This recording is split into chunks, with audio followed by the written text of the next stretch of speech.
सिंधिया की औकात क्या गुना तक सीमित कर दी गई है?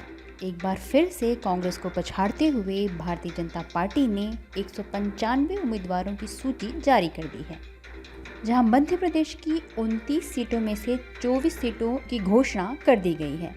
इस सूची में कई दिग्गजों को टिकटें मिली तो कईयों को टिकट से हाथ धोना पड़ा। वहीं 3 सीटें कौतूहल का विषय बन गई हैं, जहां सबसे बड़ी चर्चा का विषय है गुना शिवपुरी की सीट, जहां से ज्योतिरादित्य सिंधिया को भाजपा ने प्रत्याशी घोषित किया है। इसी गुना की सीट पर वर्ष 2019 के लोकसभा चुनाव में सिंधिया जी को हार का सामना करना पड़ा था। इस वक्त उन्होंने कांग्रेस के खेमे में से चुनाव लड़ा था। उन्हें हराया था भाजपा के केपी यादव ने, वो भी पूरे 1.25 लाख वोटों के साथ। तो एक सिटिंग एमपी का टिकट काटकर एक हारे हुए प्रत्याशी को पुनः उसी सीट से लड़ाना कितना कारगर साबित होगा।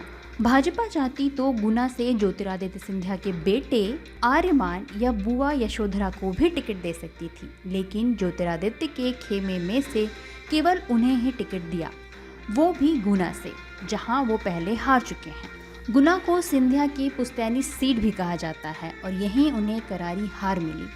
तो क्या बीजेपी सिंधिया को गुना तक सीमित कर उनकी औकात याद दिला रही है, या बीजेपी इसे एक चुनौती की तरह ले रही है कि कैसे केवल पार्टी बदल लेने से किसी हारी हुई सीट पर जीत दर्ज की जा सकती है?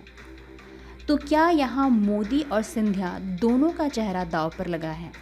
बहरहाल अब ये सिंधिया के लिए भी आत्मसम्मान का विषय है। उन्हें किसी भी हाल में जीत दर्ज कराना होगा, पर क्या भाजपा के प्रत्याशी और कार्यकर्ता इसके लिए तैयार होंगे, जिन्होंने पहले सिंधिया को हराने के लिए कोई कसर नहीं छोड़ी थी? अब उन्हें उन्हीं सिंधिया को जिताने के लिए एड़ी चोटी का दम लगाना पड़ेगा। ये तो वक्त ही बताएगा। वैसे केपी यादव यानी कृष्णपाल सिंह यादव किसी ज़माने में कांग्रेस में ही हुआ करते थे। वहीं विदिशा से भी तमाम विरोधों के बावजूद भाजपा ने अपने पूर्व मुख्यमंत्री शिवराज सिंह चौहान को उम्मीदवार बनाया है। तीसरी सीट है छिंदवाड़ा की सीट, जहां अब तक किसी भी प्रत्याशी की घोषणा नहीं की गई है। छिंदवाड़ा कमलनाथ की सीट है, जिनके कांग्रेस छोड़कर भाजपा में शामिल होने की अटकलें लगाई जा रही थी। ये वही कमलनाथ हैं जिन्हें इंदिरा गांधी का तीसरा पुत्र कहा जाता था, लेकिन किसी कारणवश भाजपा से उनकी रील होते होते रह गई।